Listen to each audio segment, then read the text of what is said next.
काठमांडू शहर की जो भागदौड़ है ना, उससे बस थोड़ी ही दूर, ऐसा सुनने में आया है कुछ यात्रा ब्लॉग्स और स्थानीय लेखों से जो हमें मिले हैं कि प्रकृति का एक शांत कोना छिपा हुआ है।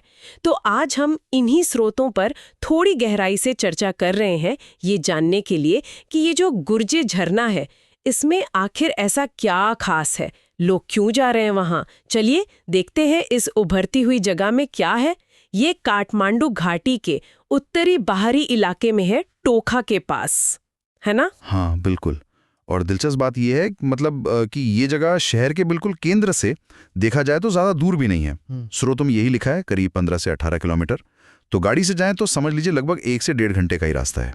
शहर के इतने करीब होना वही से थोड़ा खास बनाता है। हाँ, ये तो वाकई काफी नजदीक है। अच्छा, तो अगर कोई जाना चाहे इस शांत जगह का अनुभव लेने, तो इन स्रोतों के हिसाब से वहां पहुंचना कितना आसान है या मुश्किल? सफर कैसा रहता है मतलब? देखिए, स्रोत जो बताते हैं उसमें 2 मुख्य तरीके दिखते हैं। पहला है आप या तो पब्लिक बस लें या अपनी गाड़ी से गुर्जर भंजांग तक जाएं और फिर नुआकोट की तरफ जो रास्ता जाता है उस पर करीब 2 किलोमीटर आगे उतर जाएं। वहां से फिर एक पगडंडी पकड़नी होती है, मतलब थोड़ी हाइकिंग है। अच्छा, यानी थोड़ी पदयात्रा करनी पड़ेगी। ये रास्ता कितना लंबा होता है या कठिन है? क्या ब्लॉग्स में इसके बारे में कुछ बताया गया है? हाँ, बताया है। ये पदयात्रा मतलब बहुत ज़्यादा लंबी नहीं है, रास्ते पर निर्भर करता है वैसे, पर करीब 30 मिनट से लेकर आप मान लीजिए 1 घंटे तक का समय लग सकता है। और ब्लॉग्स में इसे एक हल्की ताजगी भरी हाइक जैसा बताया है। घने जंगल से होकर गुजरती है पगडंडी, तो रास्ते का अनुभव भी अपने आप में काफ़ी अच्छा है। और दूसरा तरीका क्या है, शायद उन लोगों के लिए जो मतलब पैदल नहीं चलना चाहते? हाँ, दूसरा विकल्प उनके ये है जिनके पास मोटर बाइक है।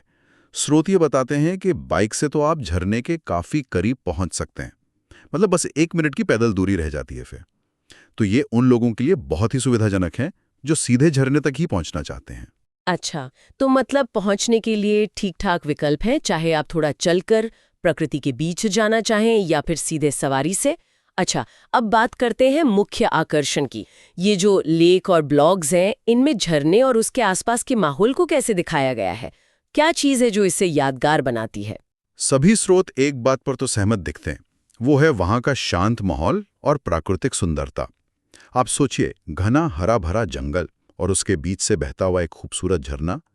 स्रोत बताते हैं कि पानी की जो आवाज है, चिड़ियों का चहचहाना और जंगल की वो शांति, ये सब मिलकर एक बहुत सुकून भरा अनुभव देते हैं। यही वजह है कि ये छोटी पदयात्रा और पिकनिक के लिए ना तेजी से लोकप्रिय हो रहा है। शांत माहौल, ये शब्द अच्छा लगा। पर क्या स्रोत ये भी बताते हैं कि क्या ये शांति वीकेंड पर भी बनी रहती है?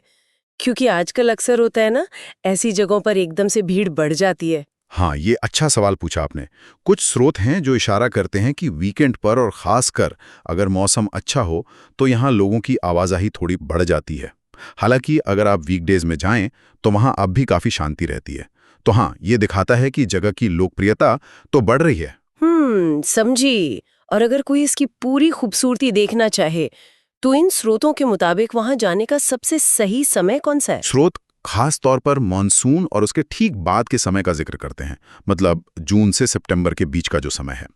इस दौरान बारिश की वजह से झरने में पानी का बहाव अपने पीक पर होता है और आसपास की जो हरियाली है वो भी एकदम देखने लायक होती है। नज़ारा वाकई भव्य होता है, जैसा कि कई ब्लॉग्स तस्वीरों के साथ भी बताते हैं। तो कुल मिलाकर हमारे पास जो जानकारी है उसके अनुसार गुर्जे झरना काठमांडू के पास एक आसानी से पहुंचने लायक जगह है। चाहे थोड़ी पदयात्रा करके प्रकृति का मजा लेना हो या बाइक से सीधे पहुंचना हो, यहाँ आपको शांत जंगल के बीच एक खूबसूरत झरना मिलेगा और खासकर मॉनसून के मौसम में तो ये देखने लायक है। बिल्कुल, और ये सोचना भी काफी दिलचस्प है, जैसा कि कुछ स्थानीय लेखों में ये बात उठाई भी गई है कि शहरीकरण के इतने नजदीक प्रकृति का ऐसा शांत कोना आखिर बचा कैसे है। और जैसे जैसे इसकी लोकप्रियता बढ़ रही है, एक सवाल ये भी उठता है कि क्या ये अपनी यही शांति और वो जो इसका अनूठापन है उसे भविष्य में भी बनाए रख पाएगा।